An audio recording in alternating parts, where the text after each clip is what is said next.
Good morning and welcome to the Capital Gang. I am Hon Ssemujju with a bevy of topics, like Moses would say, Moses of a morning show. Emmanuel Dombo is in the studio, as you've heard him.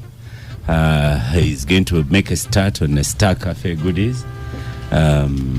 Honorable Ibrahim Ssemujju is in the studio wearing a new hat. The hat says PFF. Remind us, Honorable Ssemujju, PFF. What is MTN in full?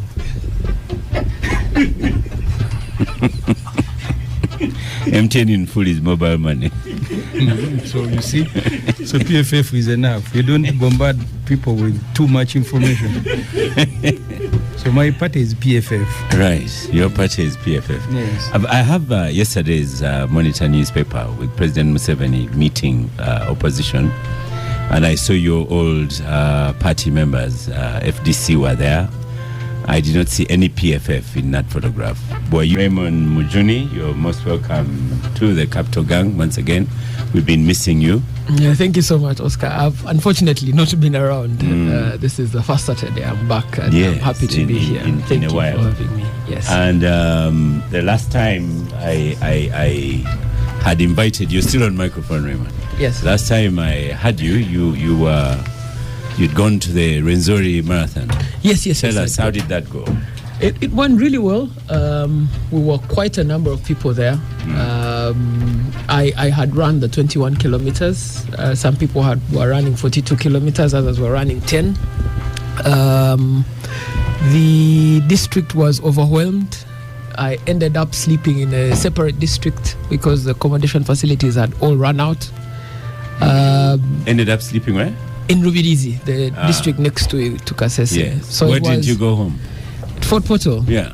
And this is a matter Emmanuel Dombo and his friends have to work on. The road to Fort Portal is so terrible from Kasese that I would spend 3 hours on the road from Kasese to Fort Portal. Then you couldn't fly? I don't have the state resources to fly.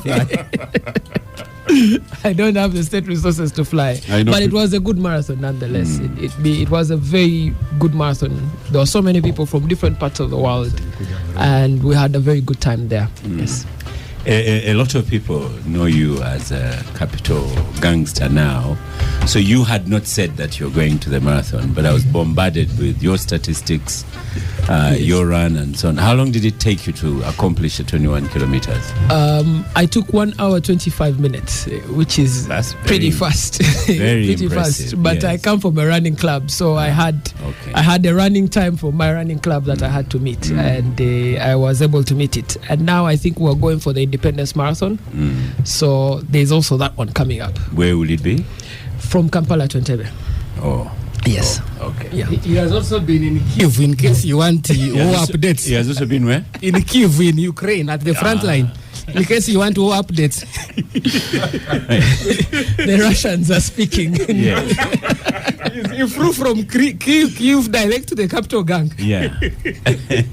No, I was as part of my work, I was invited to go and take down some knots in something called the Yalta European Strategy, which is a meeting of European leaders to help Ukraine. Yeah. So I went to Poland. They closed the airspace because Russians had invaded it. Yes. Yeah, and then I ended up taking a train to Kyiv, and I spent 1 day there and came back to Poland. Just to close off these marathon things, there's an article I read this week. I forget the writer, who kind of decided to do 42 kilometers without much thought, and he wasn't the last, but he says it took him 6 hours something. And he lost touch with his legs. But I do know Joe Walker. He walks the thing. Yes. Well, it's a difficult one. The 42 kilometers is a very difficult one in Kasese because of the nature of the altitude. And because you set off on or about 6 a.m. And then it gets hotter by 8. So the professional athletes would typically do it in about 3 hours, 40 minutes. Some athletes will do it in 4 hours, but if you do it in 6 hours, nonetheless, like we say in the running community, it's not a war. Yeah. Everyone runs their own race, and people have different reasons for running. Yeah, so normally when you meet people on the road, you encourage them as you run past them, and they will get to the finish line. Yeah. Yes, but you should come, Oscar, and do 42 from Kampala to Entebbe. It's possible. I usually I walk about 13 kilometers on a Sunday, and I'm very, very satisfied. Yes. So we might cross paths tomorrow. You never know. I should invite Honorable Ssemujju, because nonetheless he has to run in the campaigns. Now you'll kill him. One of two things: either the police beats him or he runs with us. Duncan Abigaba is in the studio. You're most welcome to Gang. Abdul Katuntu is also in the studio, but I've allowed him to first concentrate on Star Cafe materials. I don't know whether he's coming from Mutende, but let's welcome to Gang, Duncan Abigaba. Thank you, Mwalimu. Yes. Good morning, our listeners. Yes. You do know that Katuntu and I were once in Russia, spent nearly a month. So we also know a bit of Moscow. and St. Petersburg. Yes, St. Petersburg. Yeah, I studied in St. Petersburg, actually. That's where I spent my 2 years. Great city. Okay. Yeah, a very beautiful city. Very beautiful. And cold. Very extremely cold. Frozen half of the year. Yes. Yeah. So welcome to Gang, Honorable Abdul Katuntu. Thank you, Oscar. Let me finish this business. Thank you, Star Cafe, for powering the Gang. You know, Duncan had invited Mr. Nelson Tugume. I didn't realize that he's going to send you to speak about the 29th, is it 29th September World Coffee Day? No, 1st October. 1st October. Yes. It's World Coffee Day. Yeah. Okay. Yeah, Yes. he wants to go to jail with him.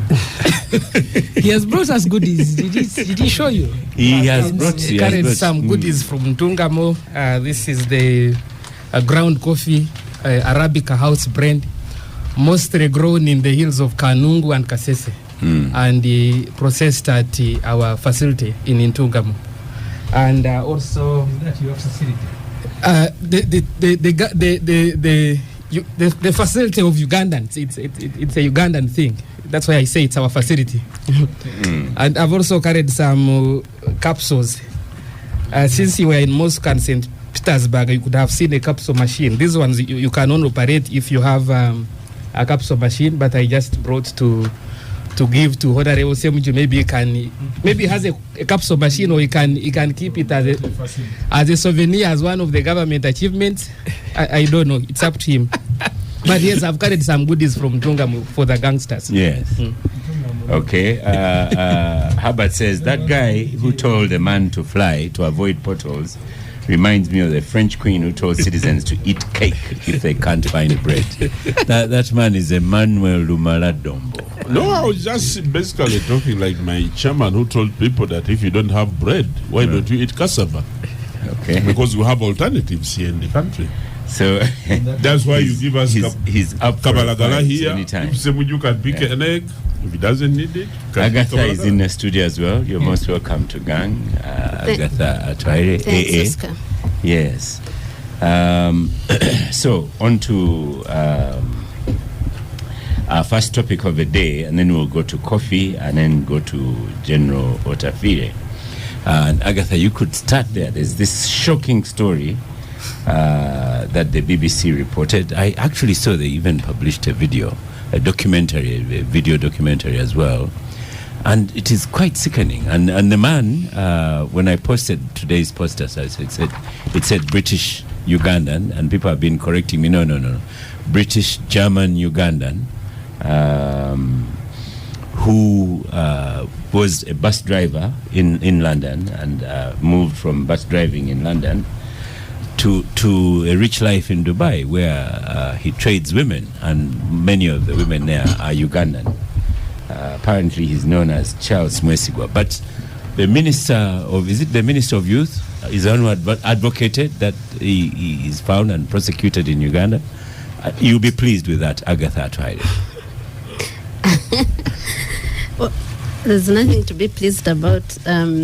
Minister of Youth, you mean Balam? Yes. Okay. So that's why I was pointed in my suggestion that you'd be pleased about that because it is Balaam. Because you've not been pleased with him in so many other things. I think that first of all, ministers in this country are there for sure. There's nothing that matters whether they say something or not. So there's nothing to be pleased about that. But that aside, the story is sad, as you said it. It had to take the BBC documentary for Ugandans to be aware, maybe not just aware, just to know the extent. The extent, yes. Of the plight of young women. Because we are aware. You told us the other day that you lost a relative. Yeah. So that's the thing, that we are aware that every day we see young women leave this country and no one, there's no... being exported like slaves, and no one cares about that, and no one cares about where they go, how they are treated, and no one has cared even when many people have come up and spoken about these things, about what has happened there. I have told you that when we do what we call exhibitions, is call people to give information, to share experiences. If you saw how many people talked about their personal experiences, a relative who died, a relative who came sick, a relative they never saw. And we have a report about that. I think there's a young woman that has turned into an activist for that because she came from there. She's called Muiza. She was there. She was on the verge of death. She told us how she would faint because of being overworked. And when she wakes up, they say start from where you have. No one would ever take her to hospital. So the last time she fainted, they say she said she woke up after 8 hours, and they said, "Oh, this time we thought you were going to die," like casually like that. If you had died, would have.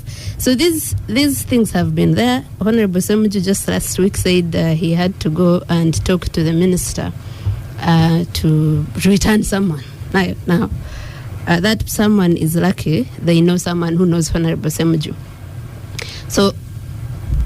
But sex trafficking is worldwide. It's not a Uganda problem alone. I'm just talking about Uganda, that when it comes to a country that doesn't really care about citizens or doesn't implement their laws, it gets worse.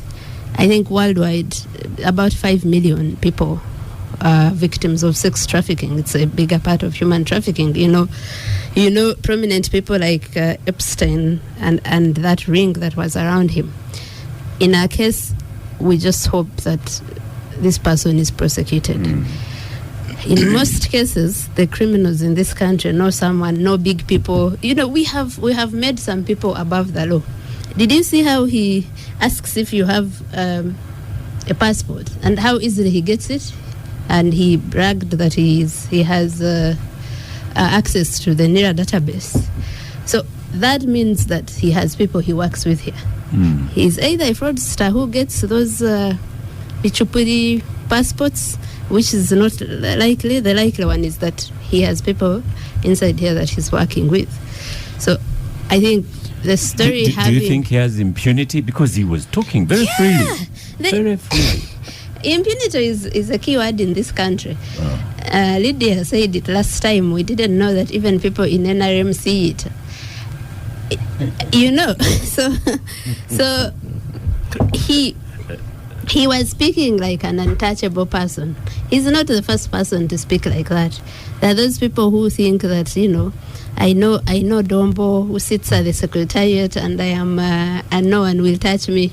I don't know if Dombo is one of those, but we know those that are that we are very sure of. So he was speaking like someone who cannot be touched. I think that for me, if this government was serious, it would start with those that he works with here, because one of them was mentioned. Many people know many others. But we will see how far that goes, really. And I hope that that from that story, it gets the attention from the authorities that it deserves, so that but also that those that are not necessary in that ring of being taken to sleep with men, those that are taken as slaves to go and become slaves of Arabs there, that is also looked into. That's what I want Raymond to get into. Is we have another journalist here as well. A lot of people Raymond, a lot of people really go looking for work, genuinely looking for work, because they have no work here. And then they end up in such situations. The passports confiscated, they have to work a period of time. That's a challenge. Oscar, this conversation is a hard conversation because the Emiratis themselves, they don't have a population to do service work. Even the population available that would otherwise engage in this kind of service work, being receptionists, askaris, domestic workers, they don't have enough education, formal education, to be able to do that kind of work. But also, it wouldn't be paying enough money for them. So as a result, they import a lot of their service labor. So some Ugandans have been successful in the Emiratis, working in different areas, either as accountants, as lawyers, or as anything. But others have been unfortunate also to go as domestic servants, where you're under someone's household. Yeah. Now, for me, the thing that pains me the most is, you have this Ugandan outlook where we say we are Pan-African, we go and rescue people in South Sudan, in Central African Republic, we fight wars in Somalia, and yet Ugandans who hold a Ugandan passport sort of have no defenses within the United Arab Emirates. And that in itself is a problem. The first problem is that people source passports for people going for domestic work here. Under the law, I think that should be legal. People should be able to get their own passport. And the second thing is, when they arrive in the country of destination, those passports are withdrawn from them. So those people do not know that they have a right to their passport. And once their passport is taken away from them, these people start to threaten them. One of the things they threaten them with is, we will refuse to give it back to you, so you overstay your visa. And the UAE has this terrible law that every other day you overstay your visa, the fine increases. So you get to a point where your fines are too high and you can't come back. Other times, they take these girls on tourist visas and then get them into employment and then tell them, if the government finds out that you're working and you have a tourist visa, you will have immigration problems. So it is better for you that you don't call the police whenever you have a problem like this. Now, I thought that one of the things that would cure that is that Uganda now has 2 embassies in the UAE. We have one in Abu Dhabi, we have one in Dubai. Unfortunately, they haven't been enough to help Ugandans, particularly the ones who are doing domestic work. I don't know if it's the culture of approach to people who do domestic work, because I also see it amongst Ugandans. They treat their domestic workers almost the same way. But I think that in a country where you pride yourself on Pan-Africanism, you go and fight wars in faraway lands, fighting for Ugandans on lands where they are going to work. I think that should be one of the things the Ministry of Foreign Affairs gets very serious about. And it's not people from the UK, it's not people from Estonia, it's always these Emirati states, Jordan, UAE, Qatar. There needs to be some hard conversations. Yes, there need to be some very hard conversations. We have a clash of cultures, without a doubt. We don't share cultures with those countries. That's not a problem. But the clash of cultures shouldn't mean that people should be treated badly. Raymond, I'll share a podcast with you. There's it is said that some countries entered into agreements with the UAE on how to treat their citizens. Ethiopia and the Philippines, and consequently their citizens are not mistreated. Even down here, Rwanda has a working agreement with the Qatari state and the UAE state. Really? And one of those is, if you have a problem with a Rwandan citizen, you report that problem to the High Commission. The Rwandan police services will deal with them back home in Rwanda. So that's why you've not had consistent remarks from countries like that. But the idea that you can have protections. The girl in that documentary says she called the Dubai police, and the Dubai police said, "You Africans, you have problems that we don't want to get involved in." But that's the approach that the Dubai police takes to problems. It thinks that by getting involved in a squabble between two people, that it's involving itself in that. And Oscar, honestly, the embassies of Uganda in those countries should be able to do the work in terms of protecting of Ugandan citizens there. It's their job. Yeah. Okay, Duncan Abigawa, you're the future of the NRM. And clearly a lot of... Future of something that has no future.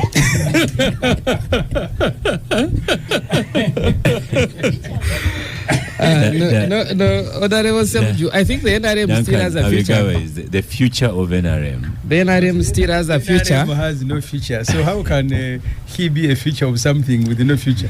The NRM still has a future. When you look at the SEC we just elected in Kororo, probably the average age is 45 or below. So you can see. But Duncan, as I will not withdraw the title, the future of NRM. I had hoped Duncan would tell us. Me, I had my vote for him for sake. I don't vote in the party. I will vote even next time.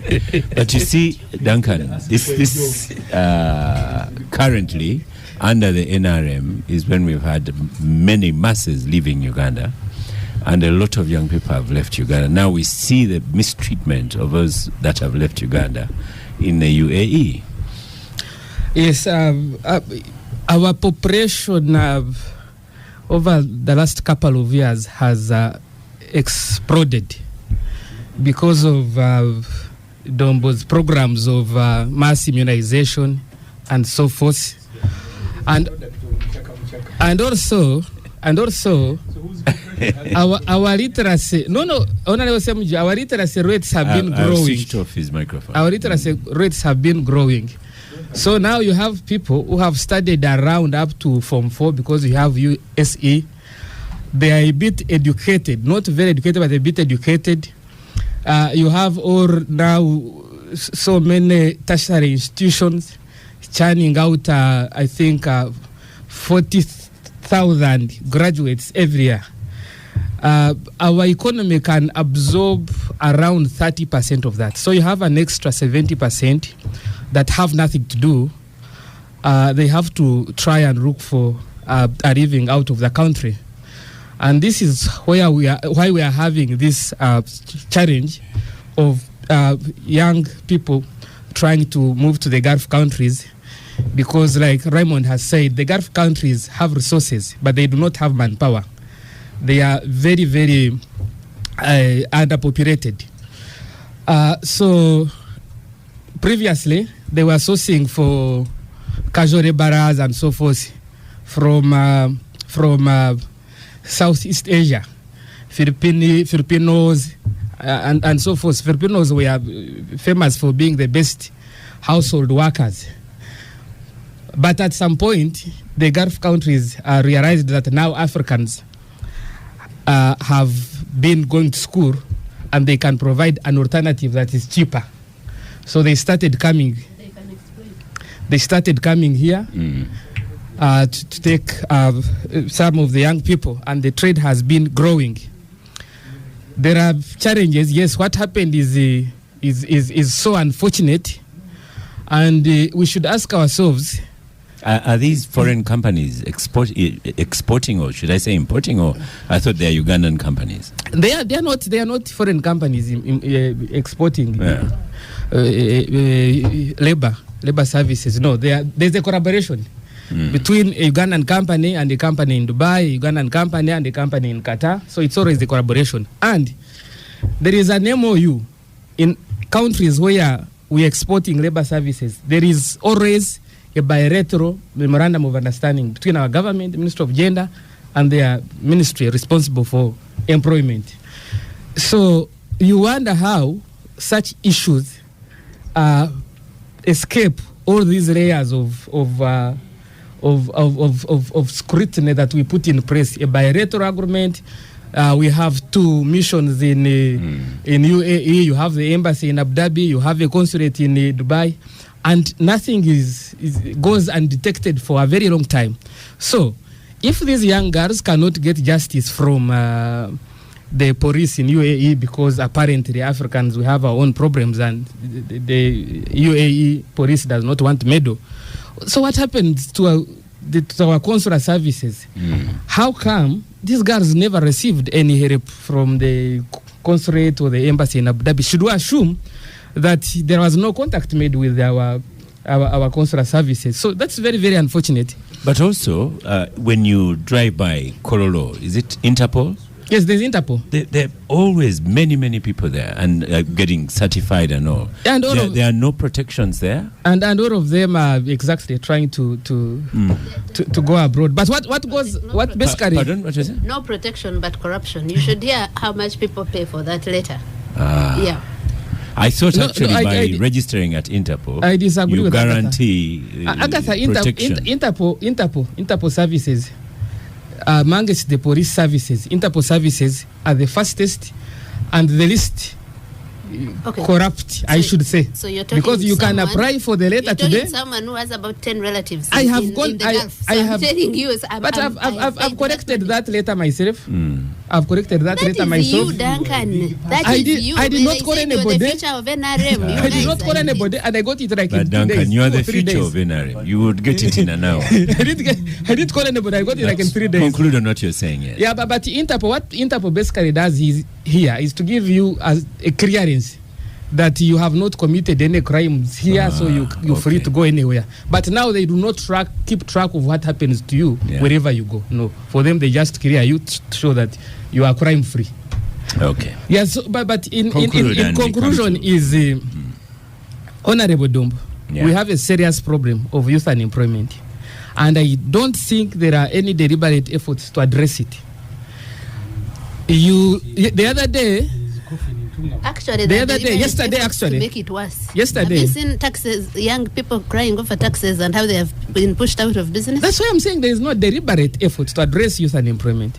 Yesterday, the president was addressing the International Youth Day celebrations in Masindi, and he said that people are talking about digital, but the future of unemployment. How to defeat unemployment, the cure of unemployment is agriculture. And I honestly disagree.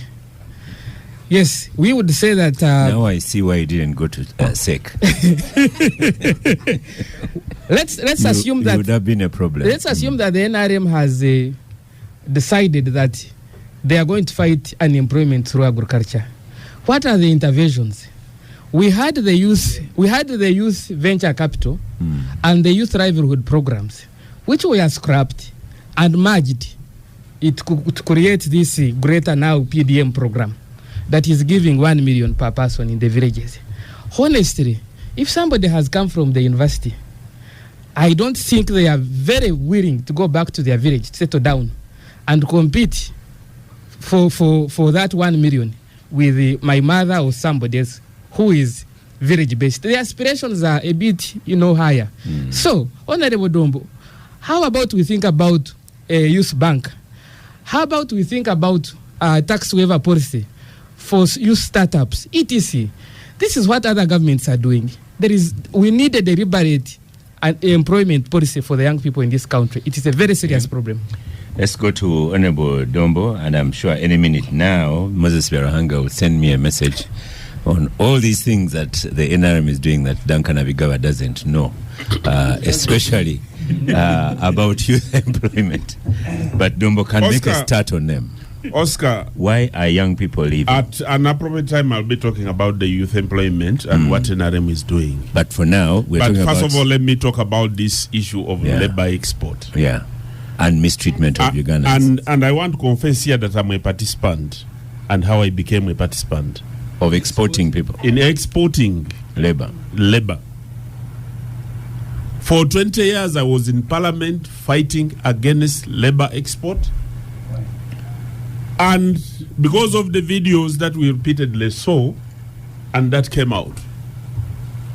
After I left Parliament and sat in the village, I saw the reality of the poverty, especially of the lower trodden.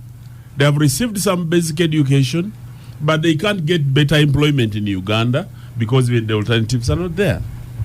I therefore went to one of the farms here in Ntinda. One of my friends, he had earlier wanted to take people to Iraq. I refused. And I painfully registered about 10 girls from Butaleja, I cried in my eyes as I brought them to Kampala for training. And when all had traveled to their respective areas to begin employment, after 2 months, each of these girls sent me 2 million shillings to go and pay the debts in their respective homes, the monies they had borrowed when they were processing their travel. For travel. When I talked to them on the phone, they themselves, the girls who had traveled, sent additional money to their relatives who had remained here so that they can go. I have sent over 1,000 girls to Saudi Arabia, and if you go and look at their families and how they look like, my life changed and my attitude about labor export changed. This is what I want to tell you. Many people condemn what they don't know, but when you go to the Ministry of Finance, the leading remittances to income to Uganda, the biggest source of income to Uganda here, it is, I think remittances has been the second. And now until when gold came in, it displaced because remittances had been that changed my attitude. What people should know, that labor export has got two aspects. It has got the illegal and the legitimate trade that is conducted, which my brother here Duncan is talking about, where companies are registered and there is a formal way of transporting the girls. When there is a problem, the embassy is aware of the girls that have traveled and they can even make a follow-up. Actually, the one in Saudi Arabia, they have even made an app where once the girl has gone to a certain family, the location of the family is captured on the app so that somebody can make a follow-up when challenges have come up.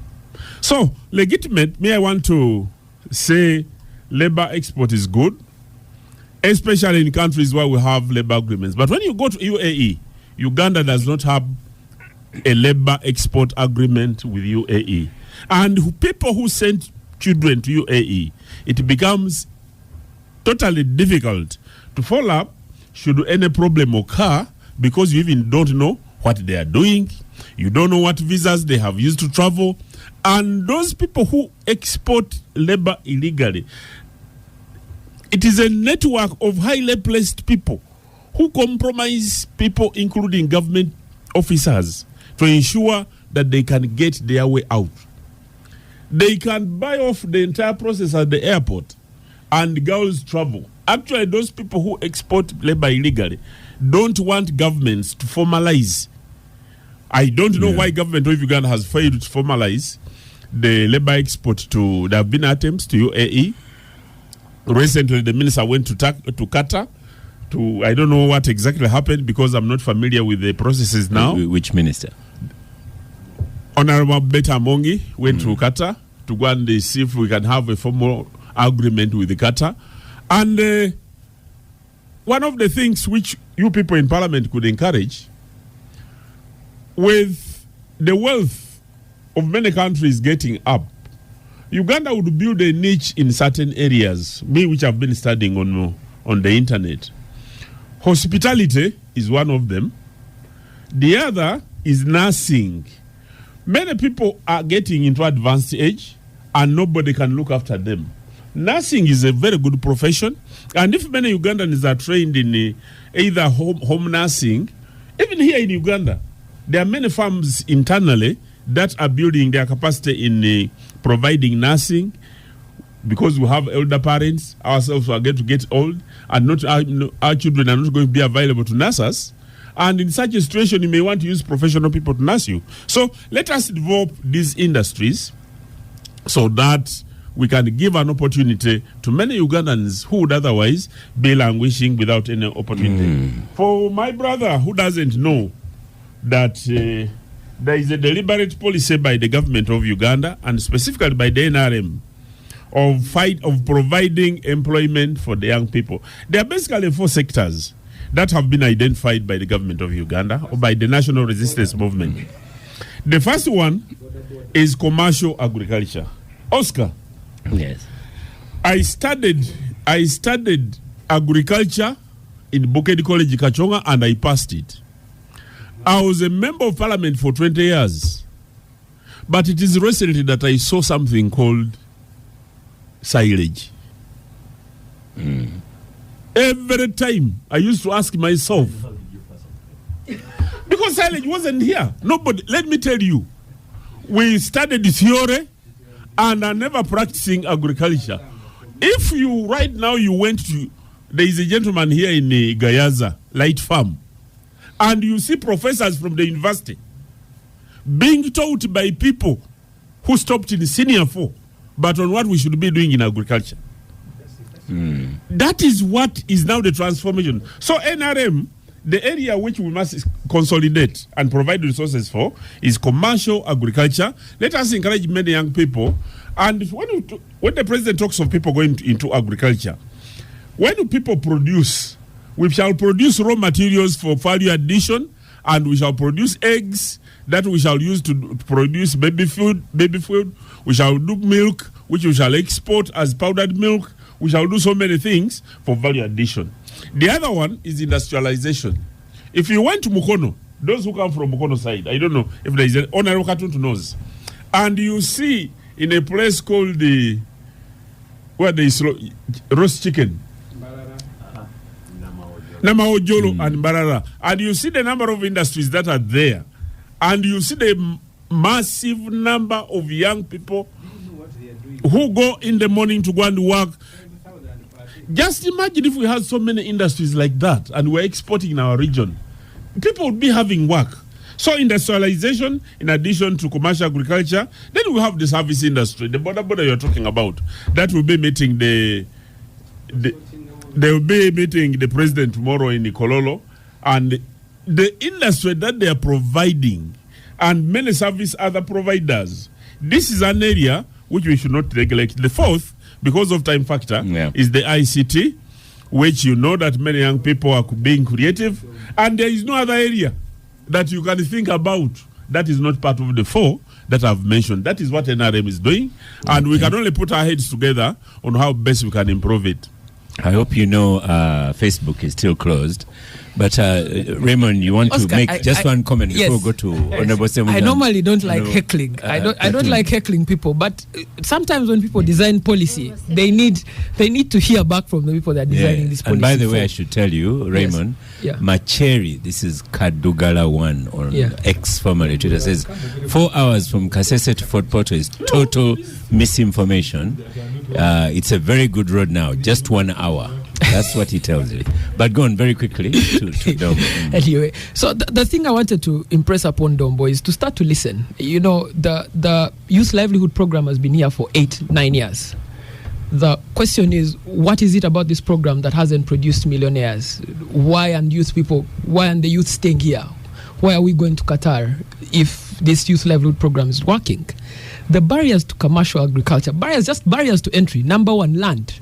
To be able to have a successful commercially agricultural farm, you need land. How many young people have the kind of money to make that kind of land purchase? Number two, inputs.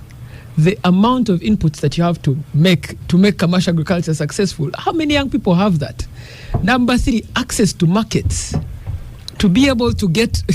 If I have a farm in Fort Porto, do you know how much it takes to get milk from Fort Porto into Kampala, where the market is? So those things are the reason why young people are not going into those sectors. There is a reason why young people are not going to commercial agriculture. The young girls that people are saying are going to Qatar, these are not senior 4 dropouts. These are university graduates.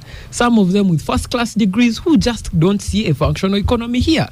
And I think that the reason the NRM needs to listen more is the countries where these young people are going are an indictment on the NRM. In the 1970s, these were poor countries like us. These Persian countries, they were poor countries like us. They used oil resources and and made dramatic investments to expand and broaden the economies. But it said and this is even donated to one of them. Yes, these are the questions that we're asking. Like, what is it about our economy that you're not opening it up? Like, the idea that you're making interventions and those interventions are not working should tell you that those interventions are not functional for expanding the economy. Okay. And that for me is really where the pain is, that every time you hear the president say agriculture is the key to success, there is not one country amongst the top 10 economies of the world which is agriculturally productive. Many of them are service industries, they are production industries in high net production. So I think that NRM people need to listen. They really need to listen to people that they're designing policy Honorable for. Ssemujju, you've been heckling Dombo repeatedly, so now you're on microphone. The BMK gift, one of our Dombo listeners Emmanuel says, Jambo at Semoyamsoke Capital Gang. The last time I checked, Charles Mwesigwa, aka Abe, was summoned to police in UAE, where he was asked some questions and let go. On Wednesday this week, he left UAE and traveled to Germany. The guy must be having strong gambano goose. On the other side. On anywhere. You see, Oscar, the mistreatment of Ugandans working outside is a debate that we have had periodically. I was in South Sudan at the Ugandan embassy. The Ugandans who are in South Sudan are being issued some documents by the Ugandan embassy, which they are using as an identity card. So the embassy told us, we are a group of MPs, that they had issued to 1 million Ugandans.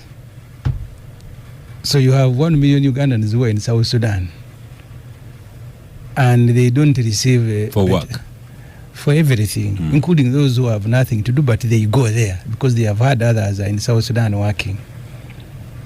They get abducted because the behavior of the military in South Sudan is pathetic. So they abduct them, they beat them, but they continue going there. I usually tell people these days that when you see Palestinians flocking these food distribution centers where they get shot and they return the following day, it's because they don't have any other option available. People who go to the Middle East, before you blame those who are trafficking them, because the Honorable Janet Mukwaya, when she was Minister of Gender, traveled and she came to report to Parliament, and she said when the government put a ban, because there was a demand, stop, and the government stopped. She told the Parliament that the year that ban was in place, 40,000 Ugandans arrived in Oman. So the ban didn't work, didn't stop them. My last interaction with Beta Among, she told me officially those who are registered in Saudi Arabia are 170,000, a number bigger than Butambala district, bigger than Buku and these other small districts. They're in Saudi Arabia. When you have these huge numbers in a country, there will certainly be cases of mistreatment because many of them were not employed in factories where they are professionals. They are domestic workers serving all sorts of human beings. People who do a lot of work, you will be surprised in the Middle East. Majority are not even Arabs. They are Pakistanis, they are Indians. You see how the Indians treat women in India. And I'm not saying the Arabs treat them better. But the level of vulnerability, a point that this Ntungamo Kofi man has said, the future of NRM. I remember in South Sudan they were chasing borders, and MPs were very angry. And I said, you guys, South Sudan that became a country yesterday, so you want to quarrel with it over border jobs? What will their people do? You get back every Ugandan here and find a solution. These people became a country yesterday. the few opportunities available, you want to go and take them over. So the point that the Honorable Dombo made is that he himself has helped over 1,000 to go, and he said when he was bringing them, he was almost crying. But Dombo is like Palestinians who go to pick food and they get shot. Even at his level, he has no solution, Dombo. The solution is for him to go and collect girls from Butareja and facilitate their exportation to... Where did you send them, by the way? Saudi Arabia. Saudi Arabia. Yeah. So if a senior government official And they have all come back. moving from one radio to another to defend the government, the solution available to him is also to export girls. Really, why do you blame anyone else? That because I was in Ethiopia some time back, and I was told there was also a time Ethiopia put a ban, and there were demonstrations until they reopened.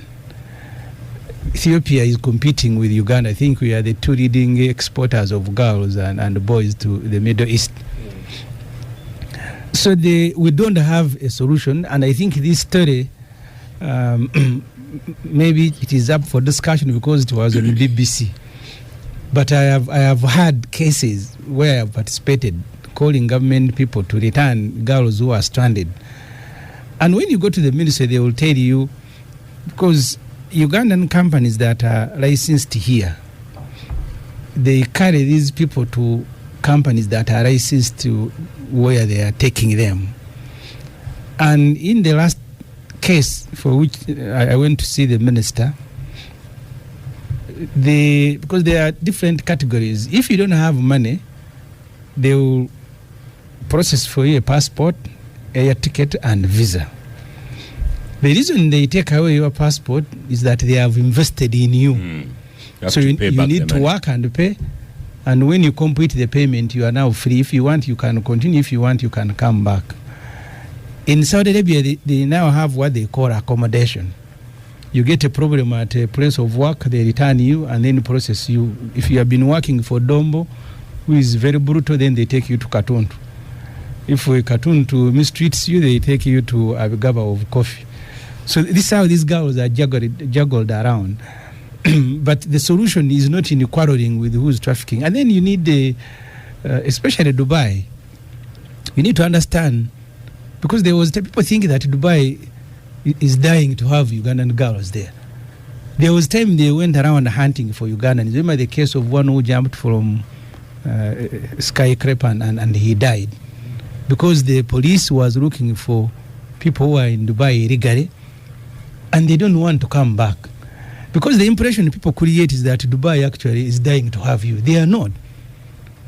Last December, Dubai was not issuing visas, including to government officials with diplomatic notes, because they don't want you to go to their country. You have flooded it. They want you to reduce. They even put an amnesty and said whoever wants to go back now, whether you have overstayed or not, please, we can return you, facilitate your return. So many of these countries are not dying to have you Ugandans who are crying. And that, I want people to understand that, because they look at Arabs as if they are the ones involved in enslaving. So people are volunteering to go and get enslaved because the conditions here are pathetic and there is no solution. Museveni tomorrow is meeting borders. If you look at the report of the population census, we now have 5.2 million border riders in Uganda. And the president tomorrow is going to celebrate that achievement. One of the gains he has listed in his manifesto, celebrating the gains of NRM. Graduates, teachers, everybody is in border. And then you go to Morago and see how the accidents have ravaged them. So really, where we are, I remember when we had the food shortage, the president said everybody is on his own. And I think that's what Dombo has labored the whole morning to say, that you guys, there is no solution. Even me, as senior as I am also involved in the trafficking. Yeah. So why, please, we don't have a solution. That's my understanding of Dombo's contribution the whole morning. Go to Honorable Katuntu here. Chris says, thank you, gang, for the program. Dombo is telling the Batoro to be flying home due to the worst state of roads, but our airstrip was grabbed and spoiled by the UPDF. Moreover, on land owned by the district. Otherwise, we have capacity to fly, and we have our own airline, Eagle Air. Honorable Katuntu. I think Dombo's comment was just tongue-in-cheek. It was tongue-in-cheek. Nobody should take this seriously that we have to debate that. Having said that... He's fearless to those things. Yeah. You see, this story is both bitter and sweet. Bitter in the sense that we are talking about human trafficking, which is illegal all over the world. Especially the female gender, because it is all about prostitution and real slaves. And there are many criminals involved in this criminality. But Uganda is a child population when you look at the demography. You know, Ssemujju is talking about South Sudan. You need to go to Nairobi and so many Ugandans are there. You know, my second worker station is in South Africa. If you go to South Africa, you have thousands and thousands of Ugandans there doing all sorts of things, including selling grass and thinking it is medicine and so on.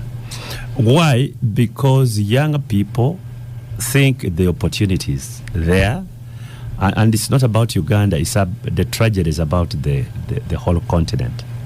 Oscar, if you know how many young people are dying on high seas from this continent, trying to imagine there is better life in Europe, you know, through Libya, all those countries, you know, in the north and so on. They are in their hundreds and hundreds. So it's really about Uganda, but it's about this continent. And we needed to have a serious conversation. How do we create opportunities for our people here? And this BB story, sometimes they look at a very, very small thing and make it a big story. I'll give you an example. Our own, one of the most respected ladies this country has ever produced, Justice Mugambe, got in trouble because she tried to get a house up, and there she is languishing in jail itself. And for something here which is normal, which many of us, even these studios, do when you look at our house celebs and so on and so forth. But their standards, they are different. They look at it as criminality and so on. So our opportunities here, they are limited. Our opportunities there abroad, whether Middle East, whether South Africa, whether Kenya, they are there. I'll give you an example. I was talking to Ambassador Zake, I think last year, and he told me that we have over 4,000 Ugandans in jail. And of the 4,000... In which country? Over UAE. Over 4,000. I don't know how many Ugandans are in jail here in Uganda, but in the UAE alone, you have... 80,000. So what percentage is that? 25%. Okay, whatever you people who know mathematics can calculate. So, over 4,000 in jail. And many of them have arrived in UAE illegally. Now, Ugandan government tried to negotiate, and they gave them an amnesty and so on, including flying them back here. They refused. They go to Bahrain and then... They refused. Even the ones in jail? Yes. No, they go to Bahrain and Yeah. they enter. They did what? They just go to Bahrain and they enter. And re-enter. They go to Bahrain. Yeah, so fly Dubai, and the evening they are back. So it's a tragedy. It's really a tragedy. And these are younger people. Reason is, on the continent, there are not many opportunities. So we must create those opportunities, whether as a country or as countries. This economy as it is now, even with the projections and so on, there is no way to absorb all these young people and so on. It's not possible. So when you go to, was it Abigawa talking about agriculture? I just laugh. There is no country in this world, not even one, which has developed well engaged in primary agriculture. He agreed with you, actually. But first, He pause was for a saying second. agriculture. I see. No, he agreed with you. You missed his point. He was saying he disagrees with the president. Oh, But that's first- what I was saying. Yes. Oh, then I agree with him. Pause for a second. We And stop I've for a got to break give you and then the come back to you. statistics. We'll come back from the break. This is the Capital Gang. We've had a long break. State House Comptroller announces Jane Bareche invites all border riders and the general public to Kolo Independence Grounds this Sunday, starting at 7 a.m. to welcome His Excellency General Yoweri Kaguta Museveni as he launches the border circles in Kampala, Wakiso and Mukono. All border riders in Mukono, Wakiso and Mukono are invited in big numbers to come and welcome the president and thank him for the money he is going to inject in the border circles in the 3 districts. Entrance is free. Food and drinks will be served. Entertainment and all musicians will grace the function. So Abigaba tomorrow, no border will take you anywhere. Food and drinks will be served and entrance is free. That's going to be a bonanza because on the nomination day we intend to do the same. Right. Food and drinks. Yeah, food and drinks. If you have after nomination rally in Kololo. Abdu, predictably, I guess that Moses Piaranga would soon be sending me a message on NRM programs. He has. On youth employment, the NRM line is creating an environment that promotes innovation and investments. It's against this background that we have been capitalizing UDB to provide affordable patient capital. Among others, we are giving incentives to investors, both local and foreign. Other funds include the Agriculture Credit Scheme that provides loans at 12%. For the rural youth, 30% of PDM is reserved for youth. The investment in PDM is raising the purchasing power through increased incomes to the beneficiaries. This will in effect increase demand, hence increase production in the manufacturing and service sectors. This will increase jobs. So Duncan Abigaba, I'm going to forward this to you as well so that you know what your government is doing. I wanted to respond immediately. Mr. Biarhanga. The UDB will only give you a 12% loan if you're borrowing above 5 billion shillings. To borrow above 5 billion shillings, you have to stake in a land title of either an equivalent amount or more. I can present to him case scenarios of young Ugandans. We have a telemedicine. It was one of the best telemedicine in the world, not even just in Uganda, in the world. It was Rocket Health. They were doing delivery of COVID vaccinations. I know Rocket. The reason they went under was because they failed to get a loan from UDB. And UDB was asking for the same things. We need a land title. We can't give you a loan above this amount unless you present those land titles. It's very innovative. And then you have to present a robust business proposal of 20 years with projections for those 20 years, and you must meet those projections.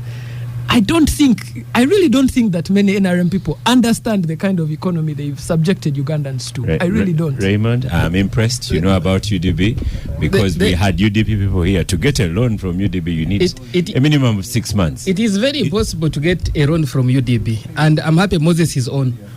He's part of the manifesto drafting committee and so forth. He sits in the policy making meetings and so forth. UDB and its operations needs to be reviewed. Yes, government has been capitalizing it. I think it's coming to 1 trillion now in capitalization. But there is nobody getting money from UDB except highly connected government officials. I know so many businessmen that have failed to get UDB. I know the owner of Fresh Cuts, our biggest beef processing company. The Fresh Cuts, the owner failed to get a loan from UDB. The owner of Inspire Coffee, before the government came in and they had this joint venture, he had also failed to get a loan from UDB. So if UDB is not financing big manufacturers who are creating a lot of jobs, paying a lot of taxes to the government, who is UDB financing? The number two, on that issue, I'm very specific on the issue of a youth bank. You need to give these young people who are coming from university without assets, without collateral, collateral security. When they only have a brain. So you need Moses will tell you he's giving them PDM. you need to give them low interest loans for startups like 5% at least. Okay, Abdu, you are on microphone. You had comments from running Moses, an economy. But listen to this one. It says Samuel Kaduli. It says Honorable Dombo's submission today has reminded me of a book Honorable Katuntu always recommends to all of us to read. With it, it's titled "How to Lie with Statistics." Yes, to go back to the topic, Duncan is really talking about some of this. Let me tell you, sometimes it's unfair to blame some of these people. How much money have we given UDP? And is this money lying on their accounts, or this money has been dispersed? If we are to invite, because we have had the opportunity to discuss with these officers, and they have retold us the challenges they go through. Many of these people who want money from UDP think it is free money. Walk there, you don't have any viable plan and so on, but you want money.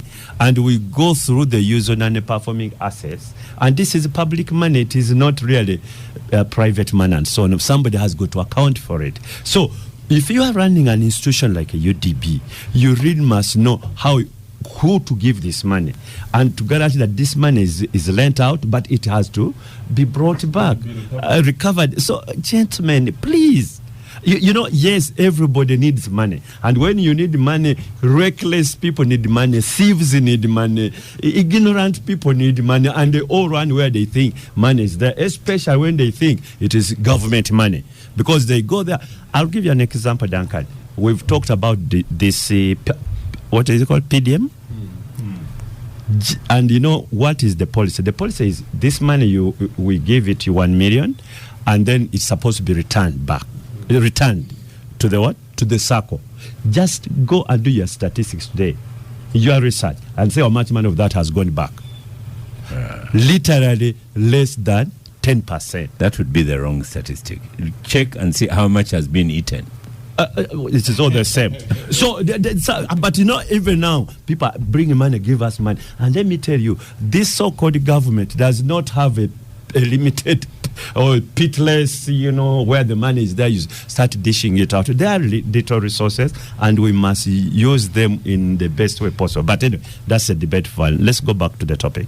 So to me, if you are talking about this economy and how you can absorb the young people, it's a long way to go. Agriculture will not do it. The common sense indicator of a non-developed country is where the majority of these people are in primary agriculture. If they tell you 80% of our people in agriculture, just know, don't even bother to know which country, just know that is a non-developed country. Because it doesn't happen anywhere. You can just Google how many people are involved in terms of percentage in agriculture in the US, in the UK, in all these big economies, in Japan and so on. Very, very. So what we need to do is about industrialization.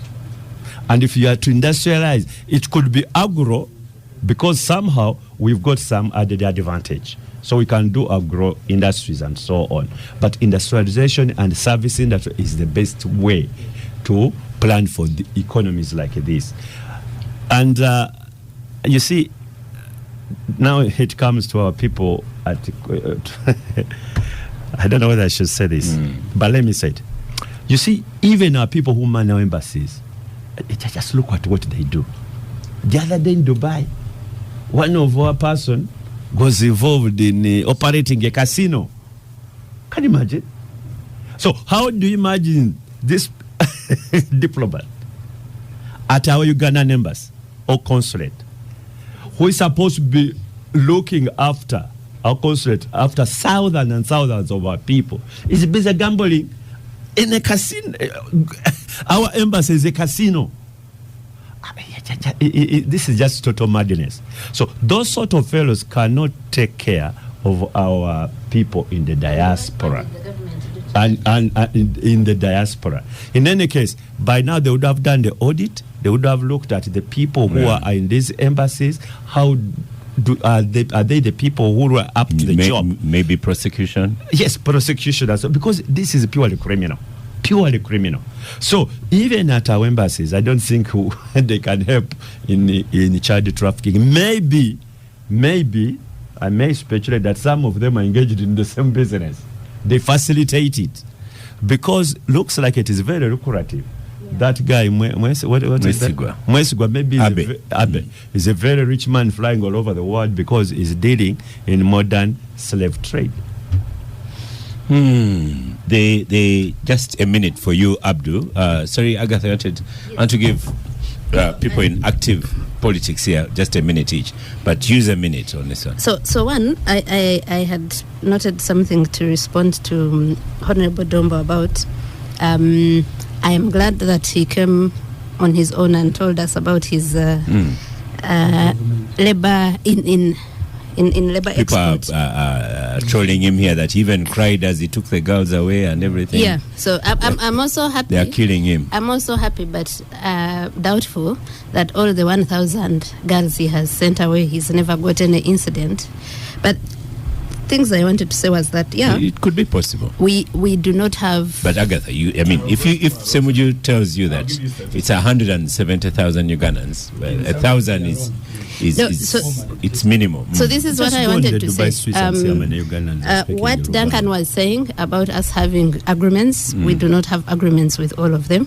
But what is very surprising is that countries where we actually have MOUs are where we have had the worst problems. Saudi Arabia. Now, look at people that are reported to be dying in those countries or organs harvested. Most cases have come from Saudi Arabia, Jordan, and Oman. Actually, now Dubai, we do not have many cases apart from now this sex trafficking that has come up now. But I have done work around this. So I'm talking about what I know, that where we have MOUs, even MOUs are not helping. And it comes to what we are saying. You're saying that we are looking at, we are painting it as a bad picture because it is a third forex earner now. Even prostitution could earn us money. If I am forced into prostitution because of conditions and circumstances, and I am able to help at home, are you as a government going to be happy that now prostitution, where people are forced into that, and even this sex trafficking we are talking about? Because most of these people sometimes know what lies ahead, but there's nothing here. There's nothing here for them to feed on, to look after their children.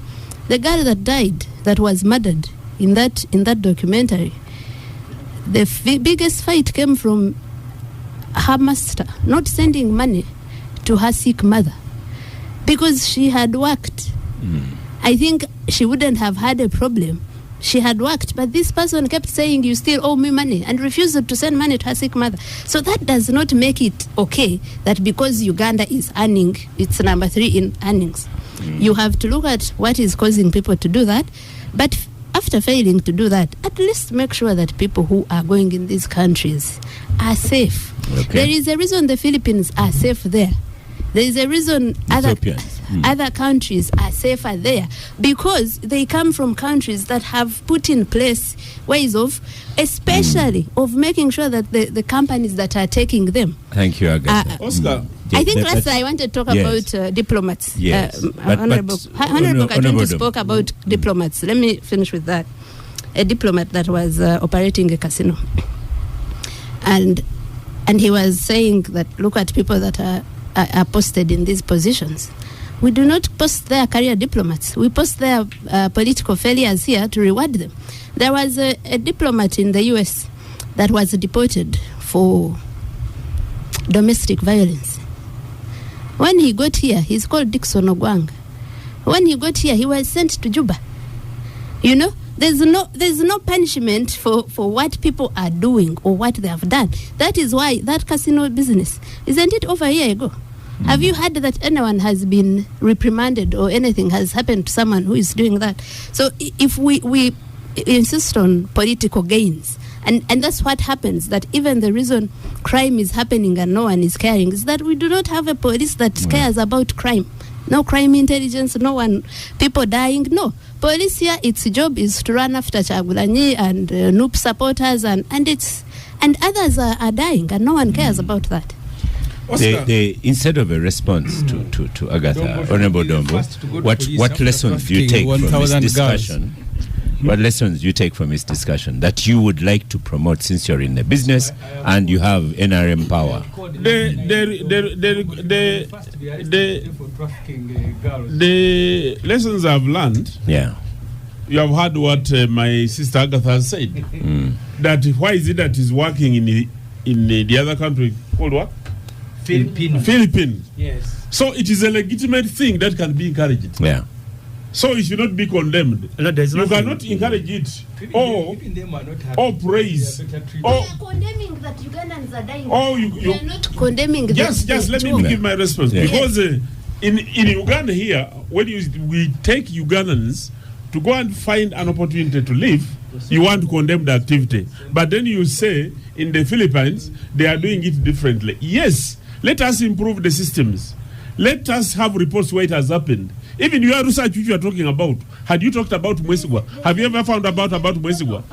If your research is legitimate, it is BBC that is telling us about Mwesigwa, and you are doing research, you have never found about it. So a lot of things are happening. Yeah. A lot of things are happening in Dubai, a lot of things are happening there. But progressively, when we have a bilateral, and the embassy is aware when the children live here, and the children who choose to go through legitimate companies, we shall be able to fight that. But when you go to Dubai, you will find that everybody who is doing this is not doing so through. Honorable Dombo, we appeal to you to clean up the system. The majority of those people in Dubai are not anywhere registered. They were smuggled. They're all gone in illegally. Absolutely. And that's the problem. So, Honorable Katuntu, just 1 minute on the politics that's going to happen very soon. With these youths who have no work, in the last election, I came to your one campaign. I will do that again. I'll go to Ssemujju's. I'll go to Lydia. I'm not sure how to go to Ofonopondo's, but I'll go to Lydia's as well. He only has 300 voters. What are you going to do them? So I'm not sure how to. But what do you tell the youths? You see, and I have been following politics for in November, a very long time. Speak to them. A very long time. And sometimes now I sympathize with Let me say this tongue in cheek. As I was coming upstairs here to radio, one of the guys said, you have Senyega, and said, it is an allergy. And he said, you have to take Waraji. And not this refined in bottles. You have to tell us about Waragi. And he said, this will cure you. I'm just imagining your campaign from what I saw in the NRM campaigns. I hope you will not give Waraji. But they did not have Senyega. They did not have. The Waraji wasn't. Oscar. Yes. You see, and this country has to get worried. And worried of us politicians, because you need just read to follow the campaigns and see the messages, or the public rallies, what the politicians are telling the people, the youth. One, everybody knows because of the demography of this country that the majority of voters now are the youth. Everybody is promising heaven. Very, very few people are telling people the truth, the reality, the future. You vote for me, jobs will be there. You vote for me, I'll do hospitals. You vote for me, I'll do roads. It is the same rhetoric wherever. From councillors at sub-county levels, they are going to create jobs. At sub-county level. You see, it is, you guys, Ugandans, please wake up. This nonsense must stop from politicians. Everybody, I'm going to give you jobs, I'm going to give you bursaries, I'm going to do hospitals and so on. And that is the message throughout the country, up to the top. So instead of saying, look here, we need to tighten our belts, the economy is this and this, sometimes we're involved in figures that don't make economic sense. When we are talking about economic growth and we are doing well with this like this, we are doing very well. But how has that translated in real job creation of the youth, the question you are asking and so on. How do we intend to do that? You don't get it. The majority of the people, the politicians, yes, they are telling the youth what they want to hear. They are not telling them the truth. Yeah. And the truth is, they must be very, very innovative. The system of education must change completely. We need to invest in technical education right from primary levels. Technical education. Forget about this. Honorable Dombo, if you were in these meetings of yours, Mao has told us that there are places where rooms where decisions are taken and they are not, the cameras are not there. So you people who are in those rooms, just get to know one thing. Skilling. There's nothing like informal skilling. Get technical colleges that can absorb people up to primary level, up to O level, and so on. Like indeed it had been set by the colonials and the Bottle One regime. Raymond, this sort when of you thing. Ask a politician to use 2 minutes. But Oscar, other than even some of the issues we are talking about, this is very critical. It is. So if you are talking about youth, it is technical. Education. Ssemujju, imagine the youth on one of your campaigns, especially the one I'll come to in my village, Nigeria, the youths in front of you. What do you intend to tell them, considering to remove the discussion? Okay, that's all. Yeah. That's see, when a school fails, you remove the headmaster. 7 and then what? In Malawi, there was a presidential election this week. There was a presidential election this week. 5 years ago, 5 years ago, they voted out Peter Mutharika. They voted out Peter Mutharika and voted in this pastor who promised all rosary things in the world. Right now, Malawi is facing a very acute fuel shortage. Imagine fuel, so which is everywhere in the world. The president went with the fuel. The president. The one they removed. You see? So vote Museveni out and there should be a plan. We had the Museveni here on this very table. And remember what I told him. Whether it's 10 years ago. Yes. No, 10. Yeah. It's 2014, it's about 10. 2015 and 2016. I told him that when he came here, Uganda was the project. Along the way, Museveni became the project. Maybe Abdu Brody says politics became the project. If you look at the budget formulation, the release of the money, the NRM will have much more money, and Dombo, a person of his caliber, is celebrating that they have money to feed the 5 million borders, and he said even on nomination we will feed you. They don't have 6 billion in the budget for the curriculum development center to conclude the curriculum for children in senior 5. So the starting point for looking for a solution, even the little resources that we have, the moment you deploy them appropriately, you may not solve all the problems, but you will be starting on solving the problems. Because look at the releases when money comes. Money meant for roads is not being released, but Museveni has enough to give everybody. He came with the money in my constituency, giving people who are standing on the road. We are speaking about agriculture, and Dombo said you can find a solution. We are told Uganda received the highest amount of rainfall in the world, but irrigation in Uganda is at 2%.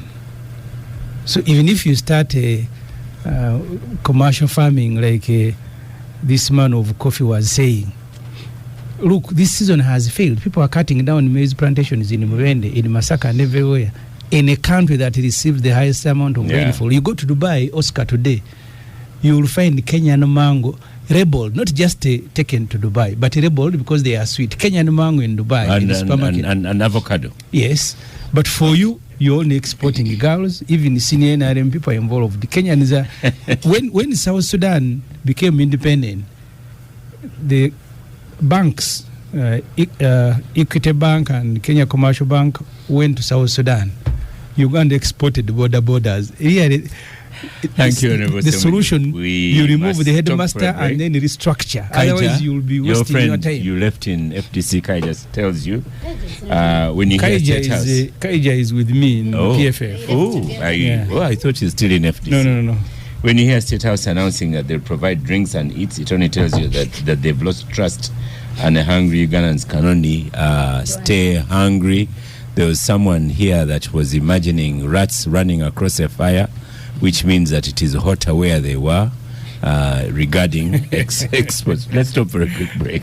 We'll come back from the break. This is the Capital Gang, and we're into the final sector. We've had a lot of discussion within the breaks on social media. You're going to have to continue this discussion on social media as well. Omongole says, Oscar, the Uganda employment question is nothing but simply a big symptom of a failed governance system. Dubai, a small place we are exporting our young people for slavery, is less endowed naturally than Uganda, but they handle their governance issues well and created opportunities for everyone. In Uganda, the country is bleeding from a massive corruption wound, as every public servant struggles to grab some loot in order to put up a mansion and not a factory. And he continues. But Agatha, I want to change. We were due to have so many discussion points, and we've dwelt on the one. But again, the two lawyers here can begin on this discussion. General Otafire is teaching Emmanuel Lumala-Dombo to listen and listen well, and telling him there's a sin of silence. Did you attend that lawyers forum? I didn't attend, but I saw his remarks. Yeah. So what's interesting is one minister in Museveni's government is saying people should listen. That's the Minister of Internal Affairs. By the way, he's the one who heads the police that arrests without any investigations.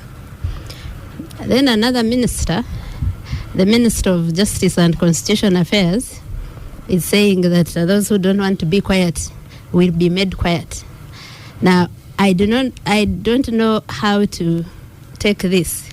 So you have on one hand a historical, Kahindo Tafire, who was also a Minister of Justice and Constitutional Affairs, by the way, who is saying, I don't know if he was telling Dombo, I think he was in that midst, there was the Attorney General. I think he was also talking about the DPP and the judiciary, really, but mainly the police that he is supposed to oversee. Why are you arresting people? Why are you arresting them without any investigations? But also you DPP, why are you not prosecuting them? Why do we have people that are in jail for years without the cases being prosecuted?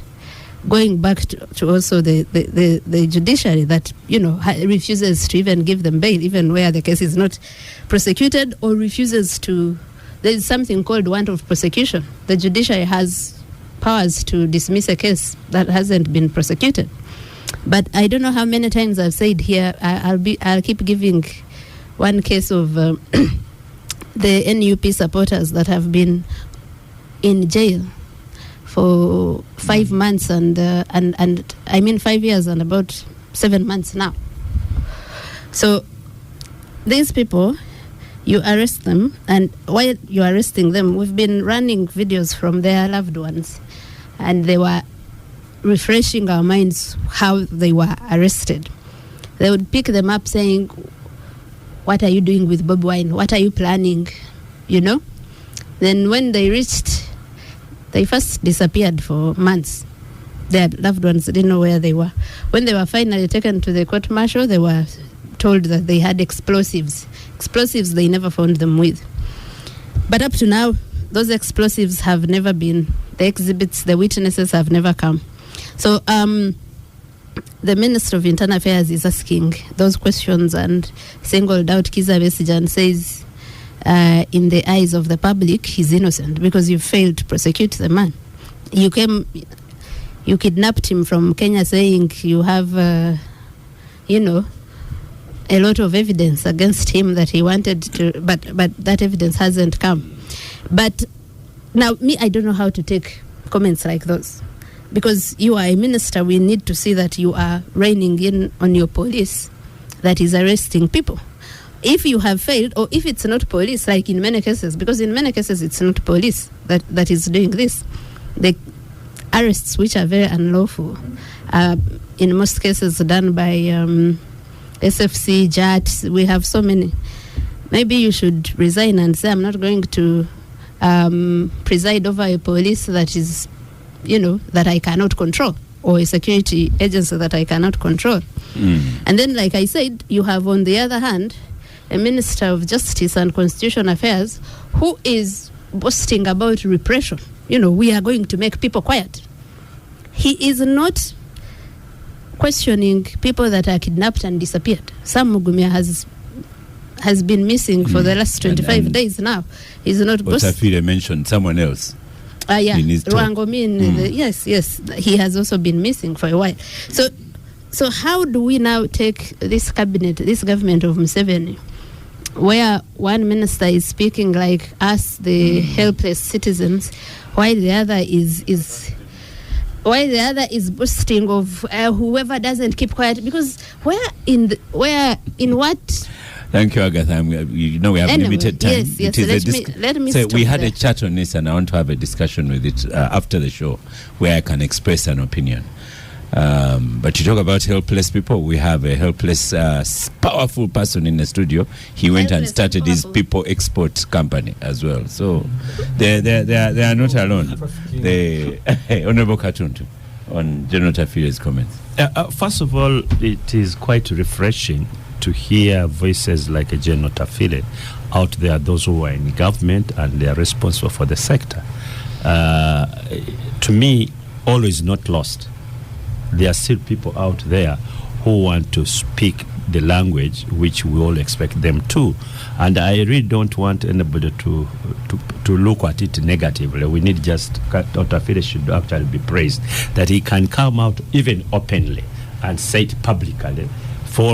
Because nobody, you see, there's this mentality that it is all us who are this or who have the right to talk about those. If you are there, why are you talking like us? I think that mentality is wrong. Every Ugandan, whether you're in government or outside government, I am being misrepresented. That's not what I said. Well, I didn't talk about you. Anyway, you see, all Ugandans, if this country goes in trouble, we're equally cooked. It happened during Amin's time, for those of us who were there at that time, at the time when, including those who were supporters of the regime, had to be victims. So, General Tafire was speaking law, he was speaking common sense, and he was speaking morals. Maybe he represents the kind of NRA officers at that time, the 1986 NRA, who thought this country had really gone off track and they needed to help put it back on track. And we need to have more of the Tafires. We don't need Honorable Dombo. We don't need apologies. We don't need apologies of regimes. We don't of mistakes. We need the people who are saying something is wrong. And you need to couple his public comments with the letter he wrote about the function of the Right Honorable Kadaga in what? In Soga and so on. They seem to be related. Say, look here, can't we do things according to the land and so on? So we need more of that. And I hope his police was listening. And I hope people like Dombo who speak, Honorable Dombo who speak for the regime are also listening, that actually if there's something wrong, let us speak the same language. That's what Ugandans expect to hear from you, Dombo. The future of NRM, Duncan Avigava. He will be in jail over this coffee project. The future is finding in jail. The future of NRM. The general says, listen and listen properly. And silence is a sin. Yes, I watched General Tafire, and to an extent, I was frozen because I could not believe that he was actually saying these things. But it also tells you that we now have two NRMs. There's the NRM, the old guard, the NRM of Otafire. What he was saying the other day are the ideals they went to fight for, And he keeps repeating it. And the vices, they went to fight against. There's also yours, the NRM of PLU. That is the NRM of Otafire. Yours is also there. So that makes it 3. So then you have the NRM of Kiriowa Kiwanuka. The new NRM. That is now the powerful bloc of NRM. The NRM of Kiriowa Kiwanuka. The NRM that was dishing a lot of money in the Kororo the other day. You know, somebody who was buying a vote 500,000.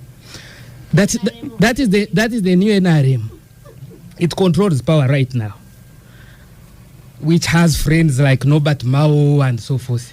Chiriowa Kiwanuka was at the same event with Otafire, and he spoke after Otafire, and you could not believe that these two people sit in the same cabinet and score in the same goal rather, because their views are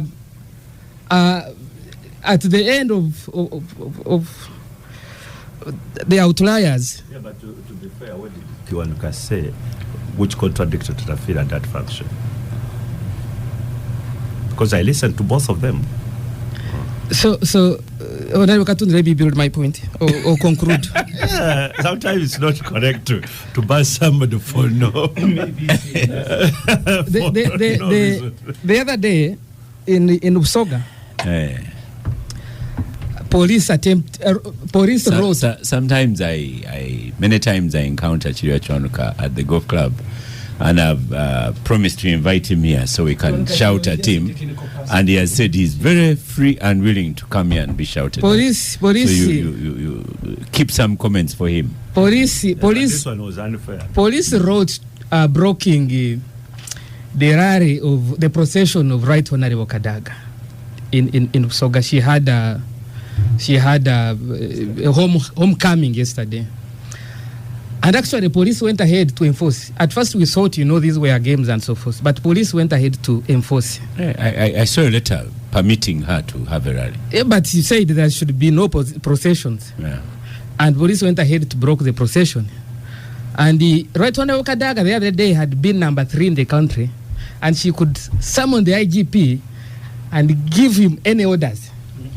And she was number 3 in the party the other day. But she's also now undergoing harassment. So sometimes what Otafire is doing is if we do not speak against some of these things honestly, tomorrow they are coming to bite. Okay. You might be in cabinet today, you might be something today, tomorrow you won't, and you see it will come to bite you. They have started with blocking Kadaga's procession. The other day I could be abducted. She held the procession. The other day I could be abducted because they have been abducting people and I'm keeping quiet. So like you have to call me the new NRM. I think for us, we are telling now. We have to tell our elders the truth that some of these things are wrong and they must be corrected. Yeah. So, Raymond, but it is the elders telling you. Raymond, it is your Otafire and elder telling you, not you telling him. Oscar, under the Constitution of Uganda, for us, we are citizens. Their duties are accorded to us as citizens. One of those duties is to campaign for good governance. That Constitution, however, creates members of parliament, gives them office, and gives them to protect the Constitution. Otafire is a member of parliament. That same Constitution creates an executive. So you cannot be an activist when you are governing. You really cannot be an activist when you're governing. And for me, this is really like murky waters now because everyone seems to be an activist in their own government, including the president. You often hear the president saying, I'm unhappy with my government. But if you're unhappy with your government, the Constitution gives you things to do with them. If you're unhappy with someone, you can sack them, you can appoint a new minister. And for me, this is why I was slightly unhappy with Honorable Otafire, because when the arrest and detention of Kizza Besigye happened, he was the serving Minister of Internal Affairs. He controls the Uganda police force under him. This recent arrest. Yes. Yes, he didn't arrest him, but he's the minister in charge of he could have written to ask, can you provide clarity how this arrest happened. Yeah, but even if He he wrote, could, was he supposed to give you a copy? In the charge of Again, When a government works, on the floor it of doesn't parliament, work with the press. on the floor of parliament, the matter of Kizza Besigye, the matter of political detainees has been severally raised. He has a duty to make a ministerial statement on that. And he the has ministerial made statement several. That He has is made powerful. several. No, but that's the thing. He's an activist. But why are you being activist in if your own he's government? making Then several- resign the position Please, and please, have please. someone else. No, Abdul Katuntu. You- This is why people are unhappy, because you cannot be a minister with powers and be an activist at a law society event.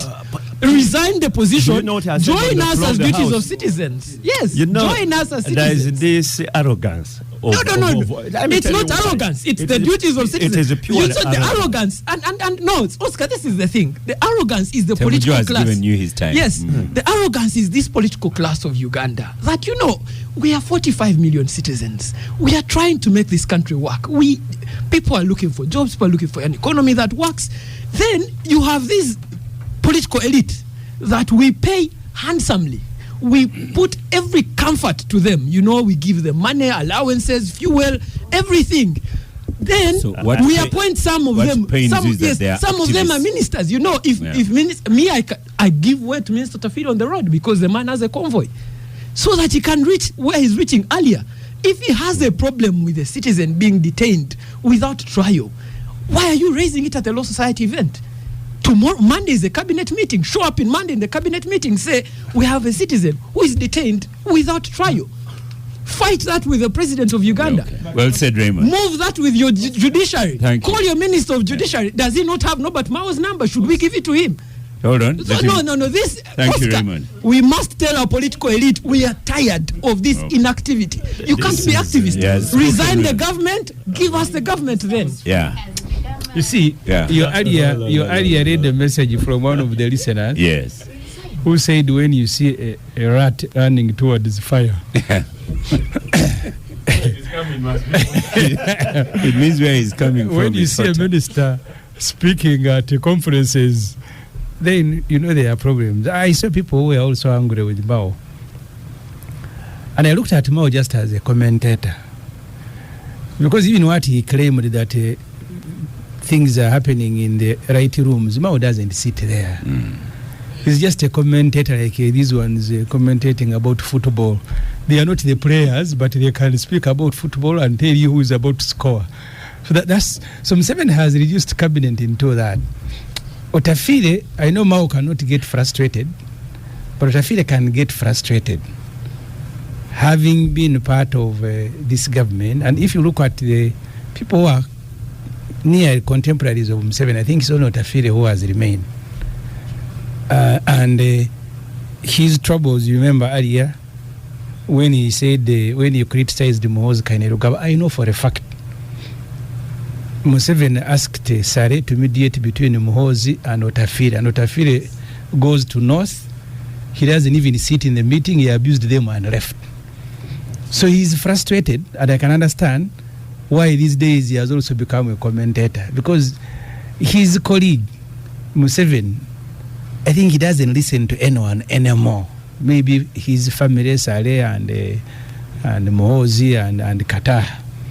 And that's why Otafire is frustrated, and I want to understand his frustration. So he's telling you citizens in advance that please, when you are blaming, I remember when Chogam was here, people who got deals, Chigongo told some friends, and I hope they will not be offended, that you see a government collapses and you are all being harassed. But even this Chogam, they refused to give Maika Hotel some contract, this one, but the others we are getting. So people who are with Museveni are frustrated, except the Dombos who have been brought in to do some work. So let's go because to Dombo went in knowing that there is nothing is going to change, but there is some work. Like he was sending girls crying to Middle East. He also went to this government crying for a job. Thank you. Then you go to Dombo and to I conclude sympathize on this topic. with him and those who trafficked Dombo into NRM. So Oscar, can you allow me to make my point? No, you are finished. Oscar, No, I haven't. I am starting. Oscar, I want There's no time. Yeah. Yes. Oscar, I want to. Your Oscar, microphone is on. Oscar, we have in the NRM constitution. Yeah. In the NRM constitution, where Honorable Tafire serves as a senior leader. He knows he knows him as a member who has been a member of SEC. He has served in all organs of the government, and he knows that there are consequences and there are effects when we communicate. One of the effects of communication, like his communication, is that people may begin wondering whether he has the power himself, or whether he's at a level where he can make decisions, because what Ugandans expect from him are decisions, not lamenting like they are, because he sits in cabinet. So you've agreed with Raymond. He's a historical who has You've agreed with Raymond. And then finally, he knows that the areas of prohibited Ssemujju's microphone is off. Prohibited conduct. So, for me, I just want to find out what was the intention of General Tafire saying what he said. Was he giving hope to the people of Uganda? Was he saying, demonstrating that those things he talked about, he cannot handle them? Or was he part of the debate, basically to create an environment that actually Ugandans can talk about these things, so that he encourages talk about them? Then finally, Oscar. That's your second finally. Finally, I want Ugandans to know. I don't know why many people in Uganda are lazy. Yeah. Because there are records in the register of URISB, the companies that are there, what they do, the legit business they do. I have only volunteered to tell the people the things that I do, but I wanted to know, Ssemujju, you yourself, you ran away from Chanzanga and you are fighting for a constituency with MCC because you are running away from unemployment. Everybody is trying to do something to find something to eat. That is what you ran from Chanzanga. You are from Chanzanga. Thank you.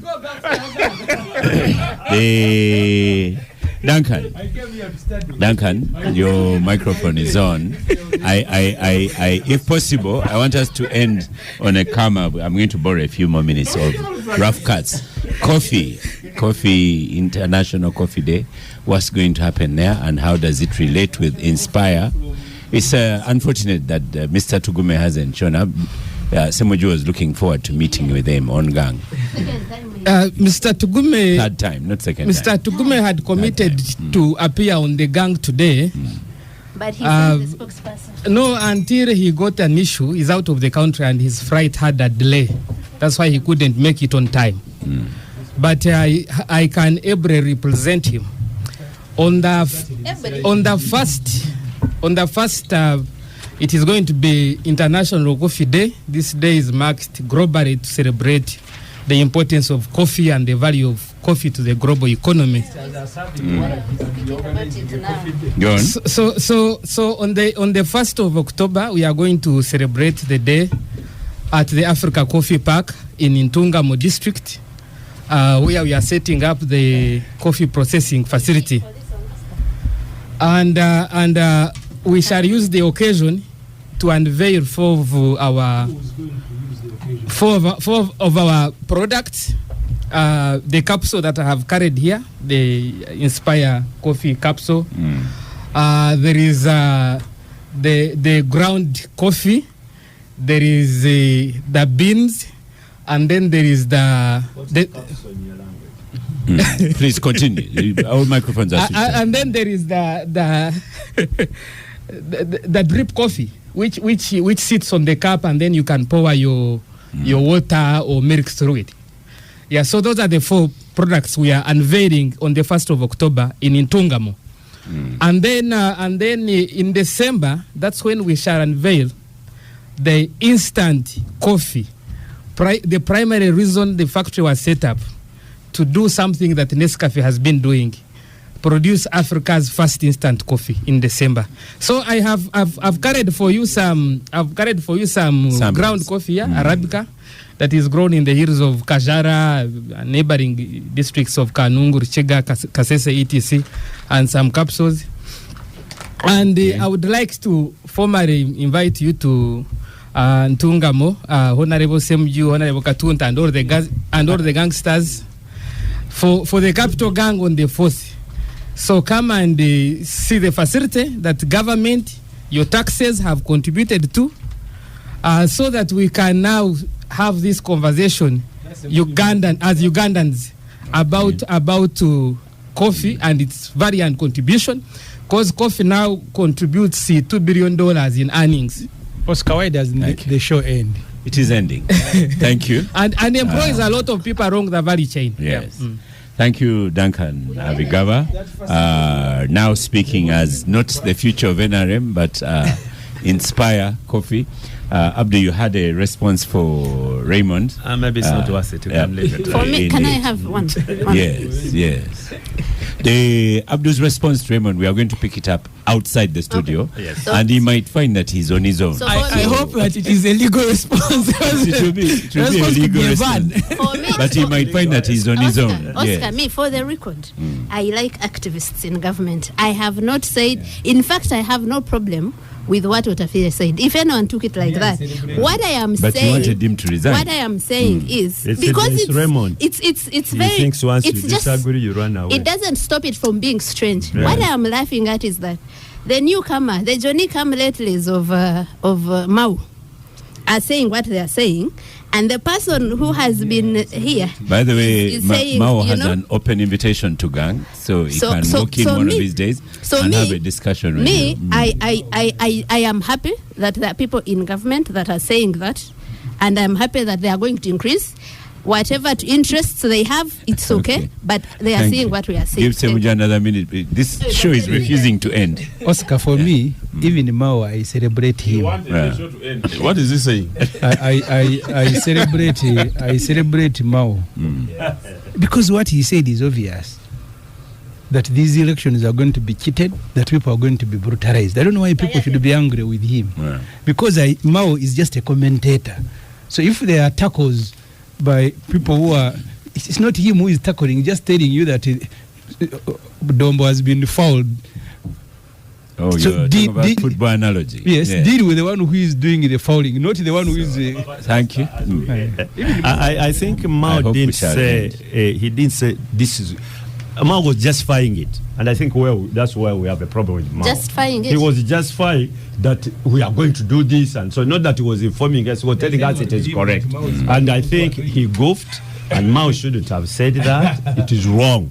It is really wrong. Thank you so much, but listeners voice of of reason, the nobody should gang. Thank you very much. Thank you, Star Cafe, for powering the gang. Duncan Abigaba, the future of NRM. Thank you so much. Duncan Abigaba, Inspire, thank you so much. Honorable Dombo, Honorable Katuntu, Honorable Ssemujju, thank you. Agatha Traire, thank you. Raymond Mujuni, thank you. Continue following us on social media. I am Oscar Ssemujju, and I shall, before I tell you, I shall see you next week. Rough Cuts is next by DJ Nyoe. Do you hear the noise still in the studio? We are going to continue discussing this off air. I am Oscar Ssemujju, and I shall see you next week.